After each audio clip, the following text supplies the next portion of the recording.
Hey guys, what's up? It's Schla, and today I'm bringing you another episode of Car Rides with Schla.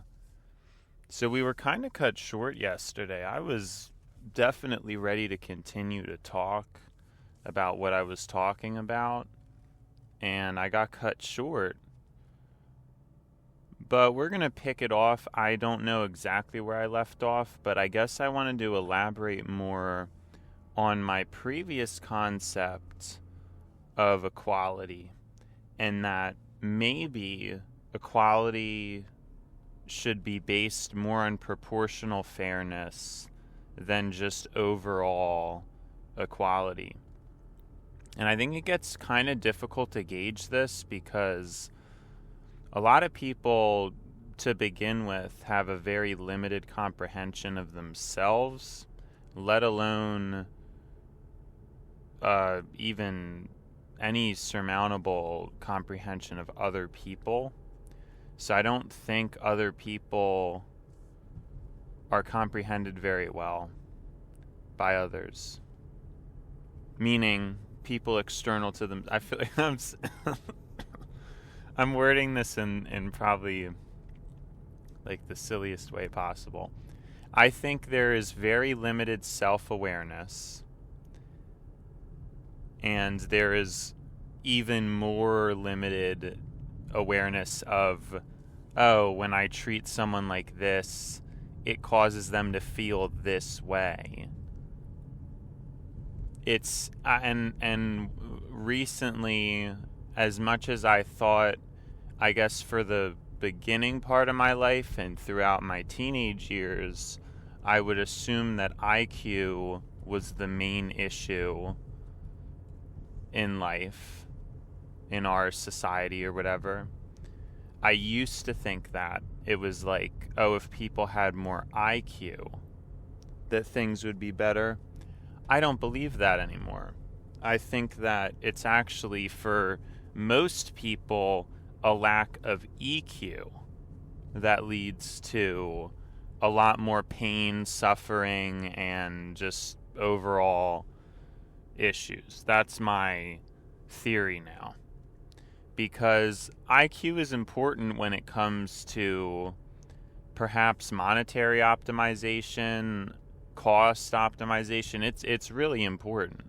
But at the end of the day, I think people are happy or not based on EQ, based on their emotional intelligence and their ability to interact properly with those around them is probably far more important than IQ in terms of human happiness, human fulfillment. IQ, it's a little bit of a strange metric because it's very important, but I think it's harder to it's really harder to tangibly get results out of necessarily. I mean, EQ can be isolating too, but I think a high IQ kind of isolates you a lot. It doesn't really provide you with much strength unless you're able to mask it.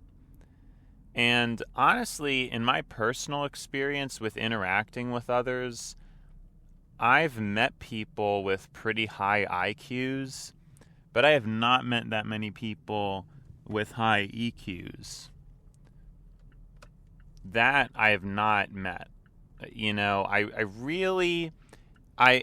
started to realize this because obviously when I was a teenager, I thought, oh, people aren't smart. People aren't smart. And oh, if people had higher IQ, like people need to be more logical. This is what I would think when I was a teenager.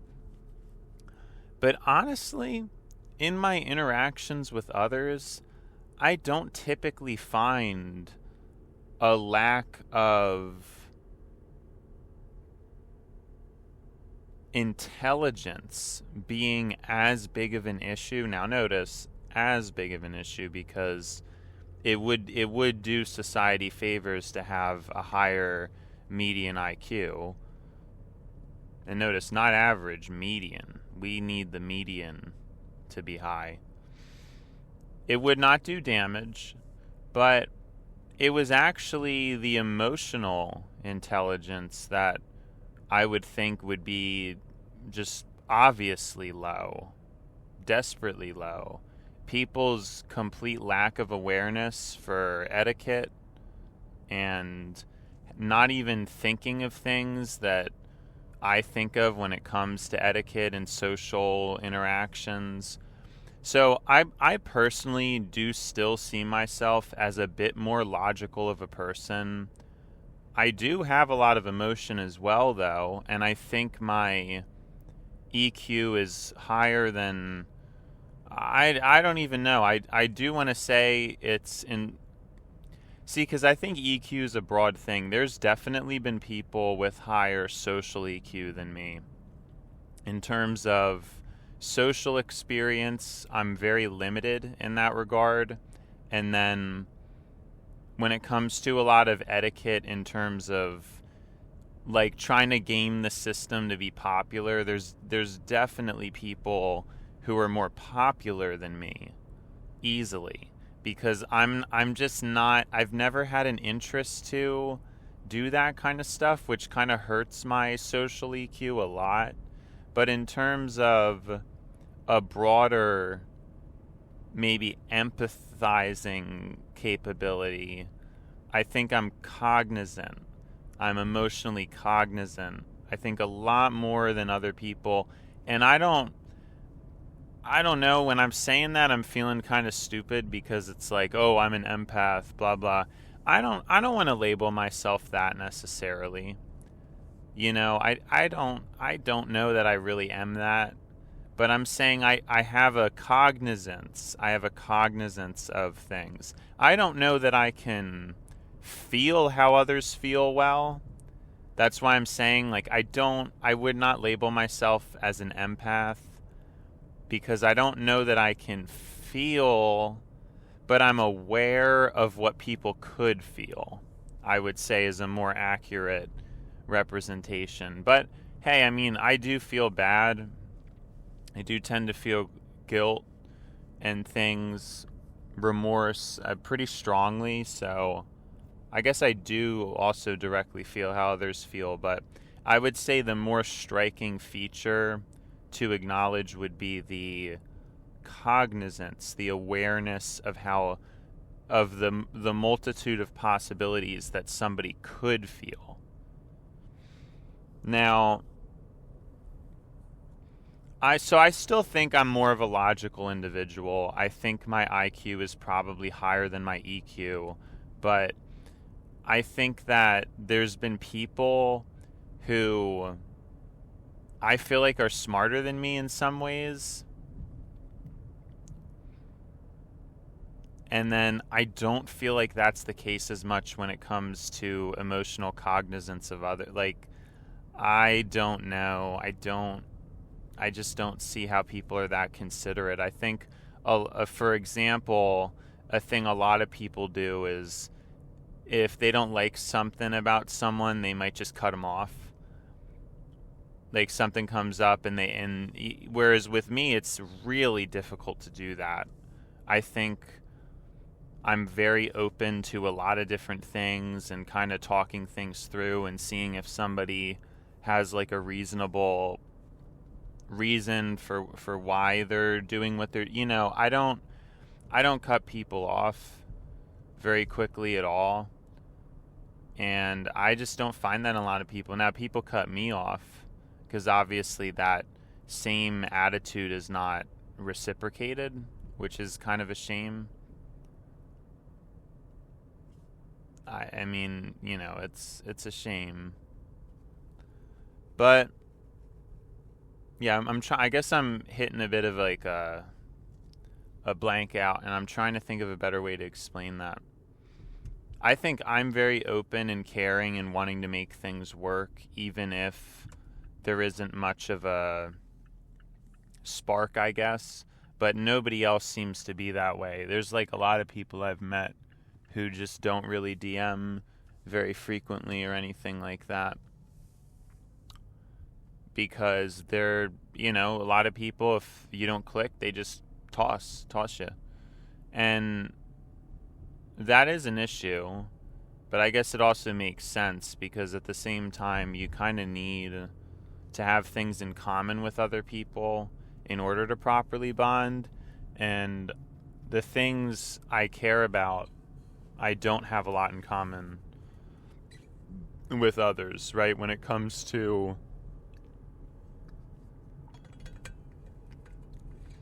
how I spend most of my time not in entertainment, I spend most of my time.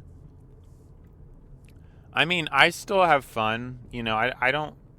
I like to say I live a balanced life, or a life as it accurately should be, but I'm saying in total, if you looked at everything I do, most of the things I do are nonfiction. They're based on reality. It's keeping up with political things, or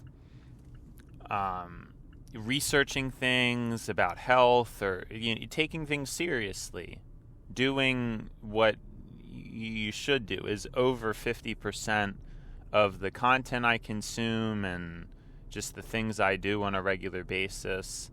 And from my understanding, that is not how most people operate. A lot of people may never consciously try to do those things. As crazy as that is for me when it comes to spending time to organize stuff. I mean, I researched into my diet, into the portions for my diet. I recently was researching into fabric and trying to figure out the highest quality fabric, which I think is wool, and it's really expensive to get good quality wool clothing. Merino, I don't even know how to pronounce merino wool, but most of what I do on a regular basis is serious. It's not most of my thoughts are serious. And so I think it's just very difficult to interact with people in a society that is very unbalanced, because we have technology and we have a lack of regulation about it. So humans have naturally become more unserious. Sorry, I was looking for a word for what isn't serious, but I can't think of one. Perhaps immature? I'm not sure, but people are just gravitating to things, and it's exacerbating the lower parts in humanity, the shallower parts, the short-term hedonism. And that's really what occupies a bulk of attention. And that's obviously a problem, and we're going to see the long-term damage of that as things go on. But I wanted to get into that. I wanted to get into that distinction about EQ and IQ. And like I said, I think in some ways my EQ is sort of poor. I mean, I've worked on improving it a lot, but again, especially it's kind of a difficult thing to explain, because when you say EQ and IQ, it's very broad. So there may be people listening who know me and are like, "Oh, he was so stupid when he did this," or "Oh, he wasn't very emotionally smart when." Because again, we're talking about broad metrics, and it's very hard to describe with specificity what these metrics mean for each person. And obviously within IQ and EQ, each person has certain strengths and downsides. So I don't even know. I think there should probably not just be a broad IQ and a broad EQ. I'm sure somebody's thought of the concept I'm talking about. But anyways, I'm always into more descriptors and more specificity. But what I wanted to mainly get to today, I'm not entirely sure what made me go on that tangent, but the main thing I wanted to talk about is because we're talking about socialism, and we're talking about an idea of equalizing out the wealth better, because it's obviously an issue in America. right? A lot of people are seeing income inequality get really bad.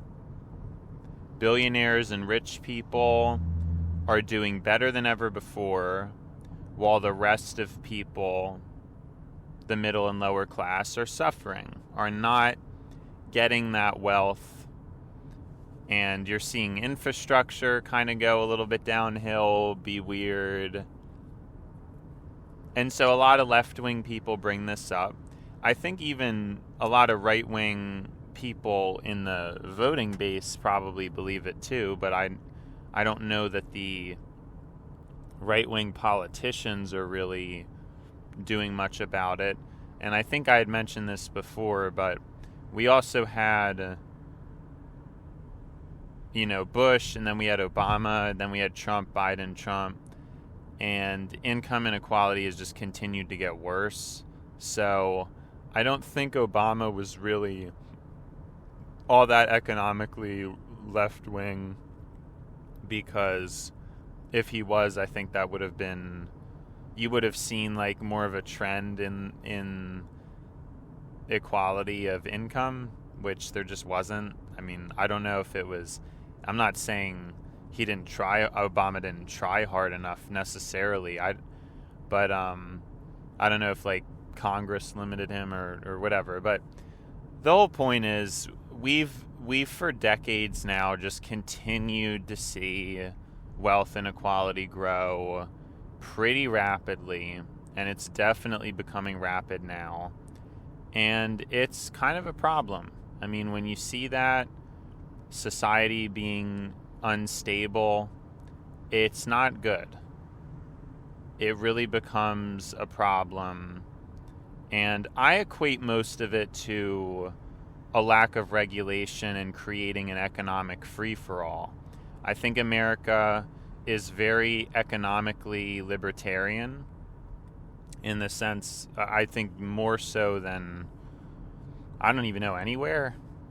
Could we could we say it's more so than anywhere? I don't even know, because there's just not a lot of rules on things, and there's a lot of parasitic business practices that, there's no consequence for doing. That's kind of like an American thing, is, if you can get away with it, if it makes money, go for it. That's, a lot of businesses operate like that.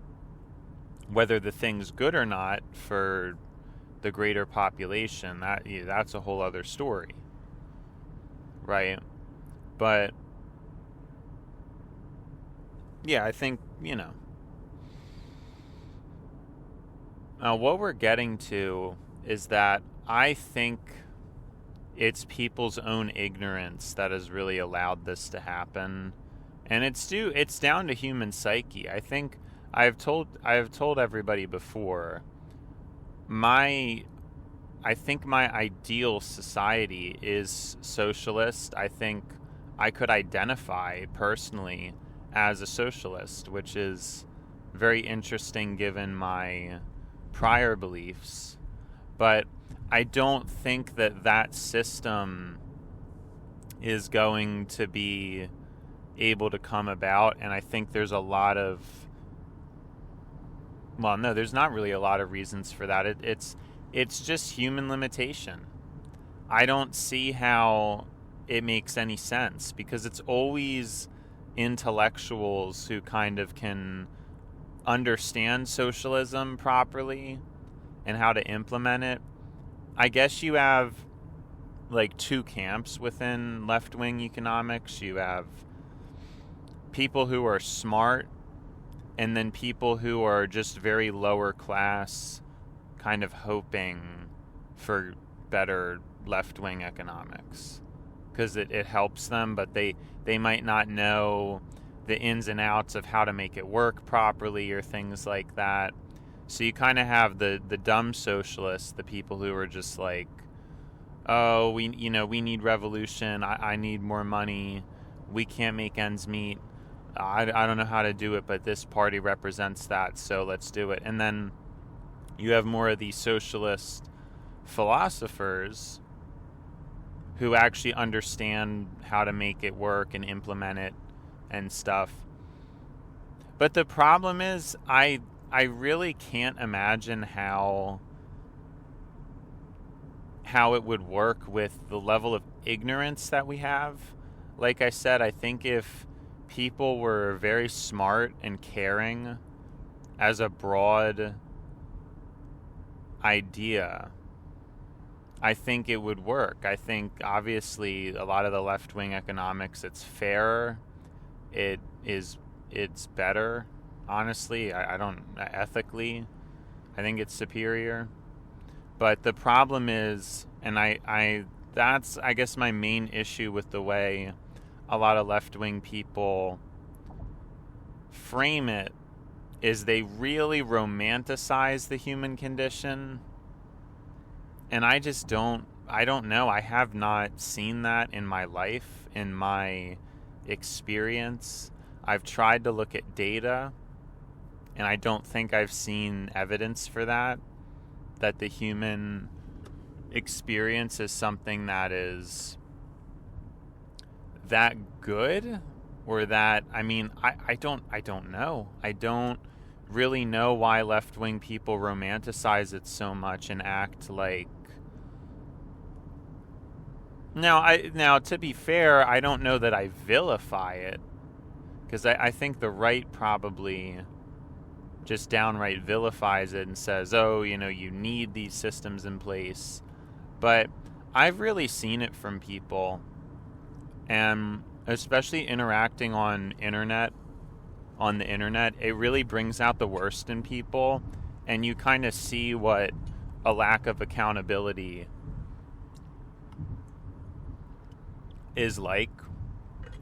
And of course, I think to have proper socialism, you would need very, very severe accountability in place, which I think they would have, but again, a lot of people don't like that. I mean, what person have you met that is openly saying stuff like, oh yeah, I like rules, I like regulation? I do. I think it would be good to ban the lottery, ban gambling, just ban it. I don't know. There's no reason to not do that if something is bad. With the ways so many people struggle with addiction, I don't know why we don't try to set... I mean, I think it's evil. I don't even know. This stuff is not... It really hurts people. And yeah, I guess some people are able to enjoy it and have fun, but I think most people who gamble are not just having fun. I think it is an addiction, and it's usually negatively impacting their life, and it's just not good. So by leaving these things free, it's helping a small percentage of people have a little more fun, but then most people who interact with it, it's just kind of making their lives worse. And they should probably just find another hobby. They should probably just do something other than gambling, for example. And if it was never there to begin with, then it wouldn't be a problem. All right, so 23 minutes in. Let's see if, basically 24. Let's see if I will finally get to the point I wanted to talk about originally. See, I'm just such an overflowing fountain of information. I've noticed with my interactions with people is that most, and I mean most people, do not care. I don't know if it's technology and maybe, socializing through technology, people are particularly apathetic. But I also think it's in real life too. I don't think people care that much about others. Now, hey, I mean, maybe it's because of a lot of these problems of income inequality, everybody's a little bit struggling. Everybody's kind of grumpy right now, and maybe if you gave people more income to work with, they would be more nice. But I don't know, because at the same time, I think a lot of times being poor kind of shapes people. I think, if anything, yeah, see, even when I'm saying that, if anything, I think being poorer makes you a bit more sympathetic, right? I don't know. Because people who are, or who are particularly rich, I don't know. I feel like that does not really lead to that. Because I was initially thinking, like, oh, well, if people had more money, they'd feel a little more calm and happy, and so the joy would get spread to others. That's what my initial thought was. Maybe, like, if somebody needed money, they'd be able to give it and stuff like that. But I don't really know if that's actually the case or not. Right? I kind of question that now that I'm making that assertion. I actually think wealth usually ruins someone unless maybe if they were poor before the wealth, and then they kind of have like a comprehension of what it's like to be poor truly, and that perspective. But then some people who were poor and turn rich, they just abuse it, because then it's like it's so much of a drug and a high for them, they can't resist it. So money changes people. It really does. I think that's an important thing to keep in mind as we're talking about this. I don't know that society would just get better if you opened up more money to the lower classes as much as. And so my main reasoning for this, because that sounds awful, and I mean, again, maybe it is awful, but I'm not really trying to work through the framework of what is or like my opinion. I'm just trying to think about what actually works in reality, I guess. I'm really trying to think and figure that out. And the main premise I'm getting at is I just don't think that many people are that caring, and if they were, we probably would already have socialism. I don't even think. There's not a doubt in my mind that if humans were more empathetic and more just, again, good people, I think we would have socialism. We would have a functioning society. I mean, arguably, the system wouldn't even matter, because I think I've heard this idea before. Like, it's really comes down to human psyche and intent. It always comes down to that, because whether the economy was more or less regulated, if humans were good people, then we wouldn't have the issues that we're having. So that's why I'm trying to frame it so much as a human psyche thing. I think that's like the most important thing for me to clarify. I just genuinely believe it. I think that even if it wasn't an intelligent society, if it was a caring and empathetic society, I think we would have socialism. We would. There's no doubt in my mind about that. But the problem is, people are self-centered, and I'm saying I believe that the lower classes are also self-centered. And that's not to say they all are, because I don't think they all are. I think, if anything, like I just said, it's probably a larger percentage of the lower class may actually be even more generous because of the perspective that is gained. Right? I think I was just explaining that, how I think being rich, it does create a generosity. Well, you would think, oh, well, if somebody's rich, they can just be more generous. But I don't know that actually translates like that. I think money changes people. Money changes most people. I think most people do end up getting changed by money. Not everybody. I think some people are consistent, but I truly think most people, they switch up. If they won the lottery or something, they are not going to act like the same person. And I'm hoping that a lot of people agree with me on that. And so that is the problem. I think we're in the situation we're in now as a result of the masses' behavior. The masses just, I don't know, we're not interested in voting for certain policies or candidates. It hasn't worked in American politics. Now, is this a human issue or an American issue? I mean, maybe it's somewhat both, but I still don't really get it. As much as people claim, and I guess I personally sort of believe that I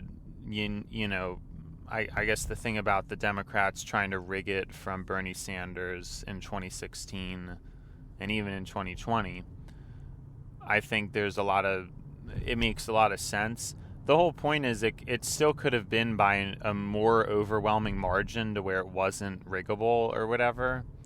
Like, Bernie still could have been the nominee. It doesn't, even though their infrastructure had it weighted against him, he still could have been the nominee. And instead, again, the vote margins were not large enough to where he wasn't able to get through the primary. Now, is that an issue with people who are registered as Democrat because not enough of them made the right choice? I don't know. I mean, could you get into the argument of whether Bernie or Hillary was the right? Because I'm realizing I'm being kind of assertive there. I'm not going to say that I know, but in my understanding of things, I think I don't know. I want to say Bernie was better, but I'm not sure. I'm not just going to go out on a limb. And what do you know? We're out of time again. So anyways, thanks for tuning in. No time for a TLDR. I know I need to work on that, but I don't know. I have a lot to say about politics, so I want to get into it. Anyways, see you schla, bye schla.